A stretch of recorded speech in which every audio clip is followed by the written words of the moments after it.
has been a lot of talk lately about earthquakes, and not just, in California or on the other side of the world, but here in East Tennessee, and also how frequently they seem to have been happening. Yeah, Victoria Cavalieri spoke with a geology professor to find out if there's anything behind this trend.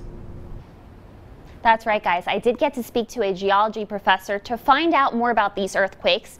For a little bit of detail, there have been 3 earthquakes in the past 7 days in East Tennessee alone, and in just a little over a month, there have been 13 earthquakes in East Tennessee. So given what appeared to be this increased frequency of earthquakes, I got to talk to a professor at ETSU to find out, are in fact more earthquakes happening here in our local area?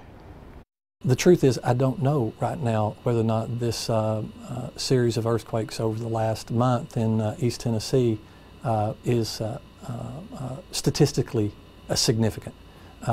We would have to look closer at the long-term distribution of earthquakes, measurable earthquakes, through time. My guess is that it's not, that this is just seeming like an increased frequency. So while it is hard to pinpoint whether or not there is actually being an increased frequency of earthquakes here in East Tennessee, given some limited research, it's important to note that we are located under what's called the East Tennessee seismic zone. And in this zone, some small earthquakes are typically common, but over about the past month or so, we did have a pretty significant earthquake occur in Decatur. That was a 4.4 in magnitude.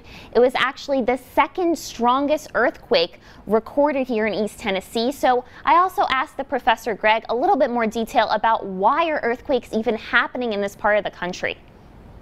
In this part of the country where the rock within which the earthquakes occur is very old and dense, and this allows seismic energy to travel great distances, allowing people far and wide to observe some minor ground shaking.